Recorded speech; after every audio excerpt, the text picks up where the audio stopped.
Ya, lantas bagaimana para pelaku usaha di industri terkait melihat tren serangan cyber yang bahkan mulai menyasar dan menggunakan kesempatan melalui kecanggihan cloud? Telah bergabung bersama kami di studio, Beni Sumitro, Direktur PT Datacom Hadiang Raha.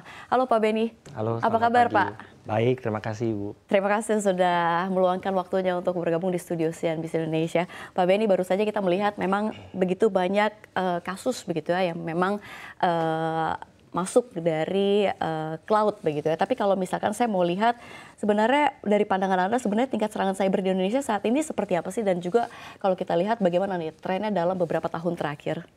Ya, jadi dari sisi trending ya, menurut laporan Badan Siber dan Sandi Negara (BSSN) ya tahun 2023 itu terdapat sekitar 400 juta serangan cyber lah selama tahun 2023. Nah, hal ini tentunya cenderung naik ya dari tahun ke tahun. Nah, hal ini menjadi penting ya bagi para pelaku industri, juga para pengguna dari digital ini untuk bisa sama-sama memahami bahwa bahaya dari keamanan siber ini. Gitu. Baik, tapi kalau misalkan kita lihat begitu ya, yang Anda ketahui begitu ya, karena Anda berada di bidang ini begitu, apa saja sih serangan cyber yang memang paling umum terjadi di Indonesia, dan kalau misalnya kita lihat tentu ada dampaknya begitu ya. Ini kalau misalkan dampaknya untuk keamanan data pribadi masyarakat Indonesia itu seperti apa sih Pak? Iya, kalau serangan cyber secara umum di Indonesia tuh rata-rata tuh banyak kan ke arah malware ya, malware seperti Trojan, ransomware. Nah, itu rata-rata di serangan tersebut. Nah, kalau untuk sisi dampaknya tentu lumayan besar ya, karena serangan cyber ini itu bisa memberikan dampak secara kerugian finansial. Kenapa? Karena ketika ada serangan cyber, mungkin ada beberapa terkena dampak sehingga layanannya menjadi tidak bisa tersedia gitu, tidak available, sehingga itu merugikan dari layanan yang diberikan oleh perusahaan tersebut.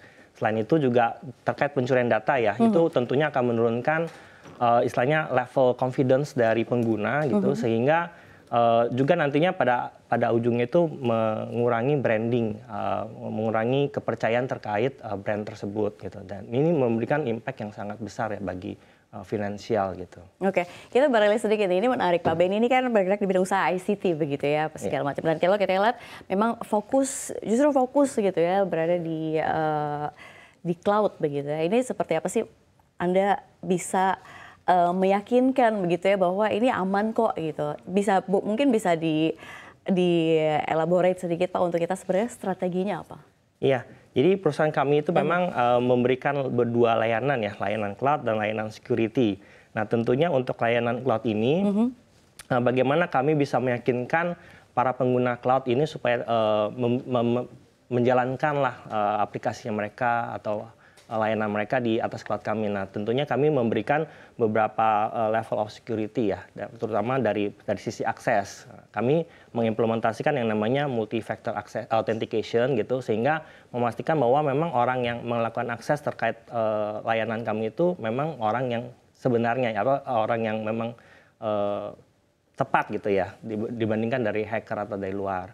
Kemudian selain itu di sisi internal kami melakukan keamanan berlapis, mulai dari untuk akses ke dalam perangkat infrastruktur, kemudian untuk dari sisi networking security-nya, kemudian host-based security. Nah, itu kami melakukan implementasi beberapa hal, sehingga kita bisa yakin dari sisi tempat infrastruktur kami itu lebih aman lah. Lebih aman gitu. Karena bagaimanapun juga tidak ada 100% keamanan security itu bisa mencegah 100% serangan lah gitu. Tapi bagaimana caranya kita bisa mendeteksi lebih awal dan memitigasi, sehingga ketika ada serangan itu tidak memberikan impact yang signifikan terkait operasional dari layanan kami. Gitu. Artinya bisa menekan lah ya dengan segala cara. Tapi begini Pak Beni, memang susah rasanya begitu ya menghindari hacker begitu ya. Tapi kalau misalkan dari Datacom sendiri, sebenarnya apa sih concern dari perusahaan dalam hal ini? Bagaimana sebenarnya pemeliharaannya memang agar sustain begitu Pak untuk dalam segi keamanan?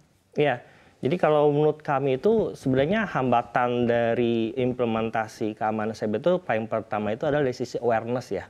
Jadi security awareness ini di Indonesia itu memang masih sangat rendah gitu. Dalam artian masih melihat bahwa keamanan ini merupakan prioritas kedua.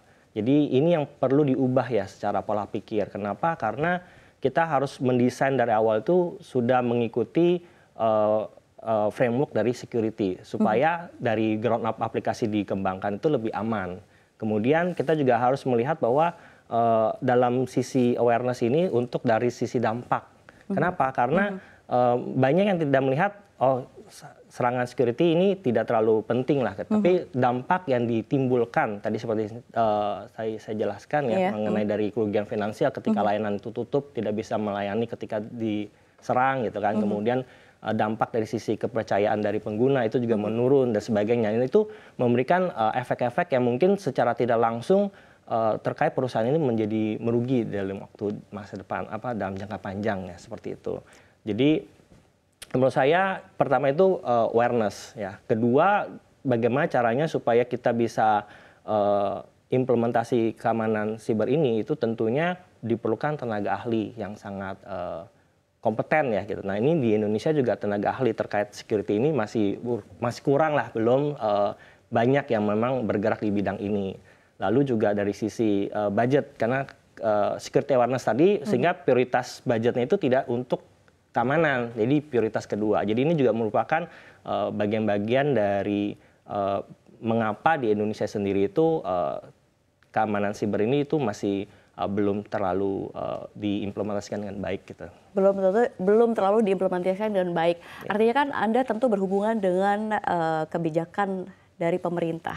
Kalau untuk mendukung awareness begitu ya, ini seperti apa sih regulasi pemerintah untuk di industri ini, di industri ICT dan juga cloud ini? Ya, jadi kalau dari sisi pemerintah sendiri memang sudah ada beberapa perpres maupun undang-undang ya yang dikeluarkan oleh pemerintah, mulai dari Perpres nomor 82 tahun 2022, kemudian Perpres 47 tahun 2023 tentang strategi keamanan siber dan manajemen krisis terkait siber.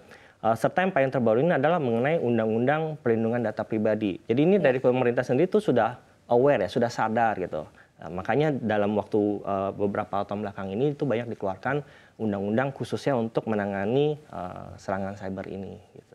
Kalau untuk SDM-nya sendiri, ini kan masih ada perlu peningkatan nih. Ini seperti apa sih untuk mendukung di industri ini ya? Menurut Anda seperti apa nih SDM yang bisa mendukung, atau enggak kalau kita misalkan kita lihat di dalam negeri sendiri ini seperti apa begitu untuk mendukung di industri Anda saat ini? Ya, jadi untuk kompetensi ya dari tenaga ahli ini memang banyak faktor yang harus bisa bekerja sama ya, mulai dari pemerintah sendiri itu juga bisa memberikan banyak pelatihan-pelatihan. Yang saya tahu BSSN sendiri juga memberikan banyak pelatihan baik ke aparatur sipil negara maupun ke pihak pakar industri dan sebagainya. Itu mereka banyak melakukan pelatihan-pelatihan. Dari sisi swasta ya juga mungkin peranannya cukup penting juga di sini. Kenapa? Karena dari swasta lah yang memang banyak memberikan inovasi-inovasi teknologi terkait security ini. Kemudian mereka juga memiliki dana gitu untuk melakukan pelatihan ya terkait personel-personel dari perusahaan tersebut untuk melakukan pelatihan terkait security ini. Gitu. Jadi ini berkembang sih, dan memang harus dari berbagai pihak yang berkontribusi agar supaya kompetensi ini perlahan-lahan itu bisa naik dan memenuhi standar lah gitu. Baik Pak Benny, ini kalau kita lihat memang keamanan cyber ini kan menjadi sorotan masyarakat begitu ya, di mana memang pengamanan cyber ini sangat penting karena memang menyangkut perlindungan data pribadi begitu. Tapi kalau misalkan untuk antara sinergitas begitu ya, antara swasta dan juga pemerintah, sebenarnya sih gimana sih untuk memperkuat struktur ini agar memang keamanan data pribadi kita tuh bisa dipastikan aman begitu ya, karena memang masih ada ketidakpercayaan begitu ya pada sistem ini begitu, karena orang takut begitu, artinya ada ketidakpercayaan dari masyarakat juga terhadap di teknologi-teknologi yang mungkin baru dikeluarkan begitu, artinya masih ada ketidakyakinan begitu dalam masyarakat. Ini seperti apa sih sebenarnya sinergitasnya untuk memperkuat begitu ya industri ini? Ya, jadi ya mungkin dalam hal ini ya perlu berbagai pihak juga ya untuk bisa membantu meningkatkan kepercayaan masyarakat, karena bagaimanapun juga segala sesuatu yang ada saat ini di dunia modern ini semua berhubungan dengan digital ya. Kita tidak bisa hindari bahwa transaksi yang kita lakukan sehari-hari pun akan masuk ke ranah digital dalam hal seperti itu. Oleh karena itu Memang kalau dari sisi keamanan kita perlu lihat dari secara holistik ya, holistic view, secara keseluruhan. Karena tidak bisa keamanan itu dilihat dari satu sisi dan hanya difokuskan ke sisi tersebut. Jadi harus secara holistic view terkait dari infrastrukturnya, terkait dari personel yang berhubungan dengan infrastruktur tersebut, terkait bagaimana pengguna aplikasi akses ke arah itu mesti dilihat secara keseluruhan. Dan dari situlah kita bisa melihat ini celah keamanan mana saja yang perlu diproteksi dan perlu dilindungi dan dimitigasi seperti